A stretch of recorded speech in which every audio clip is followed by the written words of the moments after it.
So today we will start our business statistics online class.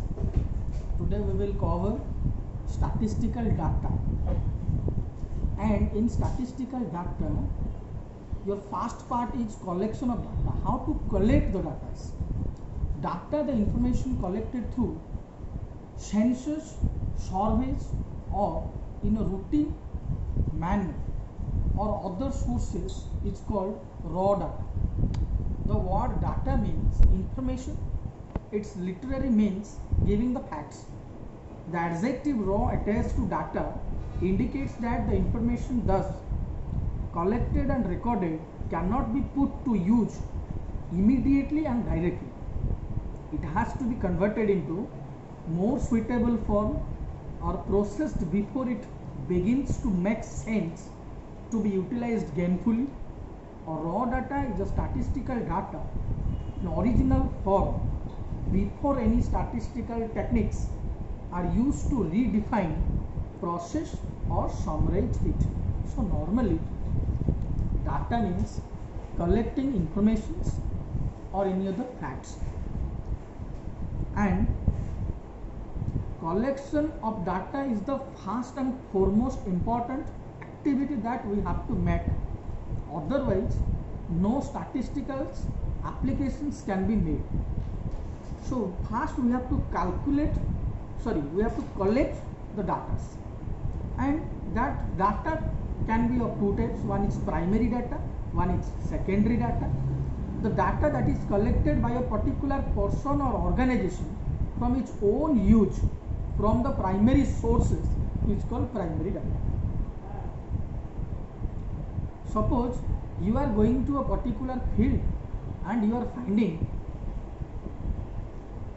some data, or you are collecting some data. These particular raw materials are known as raw data or primary data.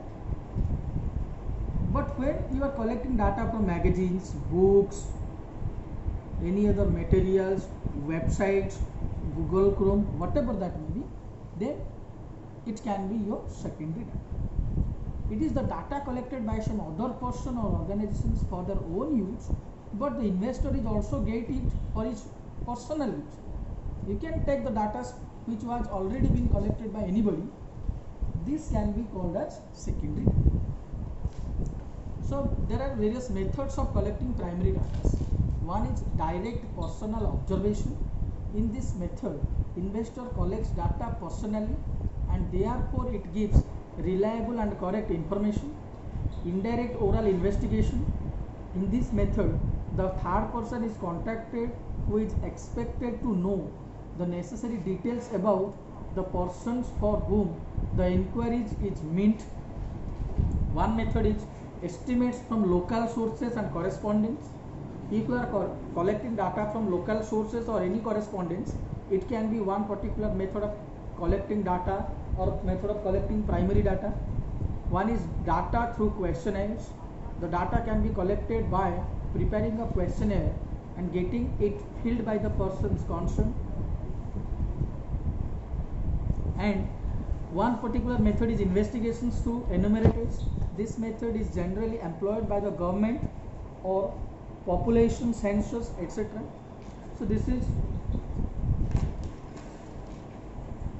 So basically there are 5 different methods of collecting primary data. Similarly, there are some other methods of collecting secondary data. One is information collected through newspapers and periodicals. One is information obtained from publications of trade associations. Information obtained from research paper published by university, grant commission or departments, etc. Information obtained from official publications of central, state or local governments. Information obtained from official publications of foreign governments for international organizations like World Bank, International Labour Organizations, International Monetary Fund, etc. So these are all about various methods of collection of data. Now come to classification of data.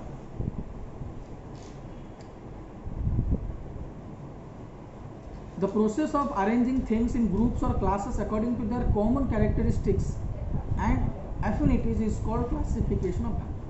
Classification is the process of arranging data into sequences and groups according to their common characteristics or separating them into different but related parts sequenced. The classification is the process of arranging the available data into various homogeneous classes and subclasses according to some common characteristics or attribute or objective of investigation. Now come to requisites of good classification. It should be exhaustive, it should be unambiguous, it should be mutually exclusive, it should be stable, it should be flexible, it should have suitability, it should have homogeneous, it should be revealing classification, it should be reliable, it should be adequate. Whatever I am saying, whatever I am discussing, everything is given. I have already given you the business statistics PDF file, PDF note. You have to cover this particular note, and much more benefit you can gain. Advantages of classification of data. It contains the data and ignores unnecessary details. It facilitates comparison of data. It helps in studying the relationship between several characteristics. It facilitates further statistical treatments. Next, types of classification of data. One is quantitative classification, one is temporal classification, one is spatial classification, one is qualitative classification. First, we have to discuss about quantitative classification. A quantitative classification refers to classification that is based on figures. Whenever you are discussing about quantities, then it is called quantitative classifications. It is that classification which is based on such characteristics which are capable of quantitative measurement, such as height, weight, number of marks obtained by the students, like this, etc. Next one is temporal classification. When the basis of classification is according to the temporal or chronological classification on the basis of difference in time, is the example of temporal classification. Similarly, spatial or geographical classification. When the basis of classification is according to the geographical area or location or place, that classification is spatial classification. Finally, qualitative classification is always based on attributes. When the basis of classification is according to characteristics or attributes like social status, that is called qualitative classification. Classification according to attributes is a method of which the data are divided on the basis of qualities: married or single, honest or dishonest, beautiful or ugly, on the basis of religion, Hindu, Muslim, Sikh, Christian, etc., known as attributes, which cannot be measured quantitatively. Now come to classification on the base nature. Classification of this nature can be of again two types. One is simple classification or twofold classification, and one is manifold classification. Simple classification under this, if the data are classified only into two categories according to the presence or absence of only one attribute, the classification is known as simple classification. For example, in the population of India may be divided into males and females, literate and illiterates. Moreover, if the classification is done according to the single attribute, it is known as one-way classification. And manifold classification, in the classification where more than one attributes are involved, this is called manifold classification. Next one is presentation of data. Classification already covered. Now come to presentation. Mode of presentation of data. One is textual presentation, one is tabular presentation or tabulation, and one is diagrammatic presentation. Basically, there are three presentation styles. One is text-wise presentation, one is table-wise presentation, and one is diagram-wise presentation. Whenever you are writing some paragraphs, whenever you are writing some pages or texts, you can say it as textual presentation. This method comprises presenting data with the help of paragraphs or number of paragraphs. The official report of Enquiry Commission is usually made by textual presentation.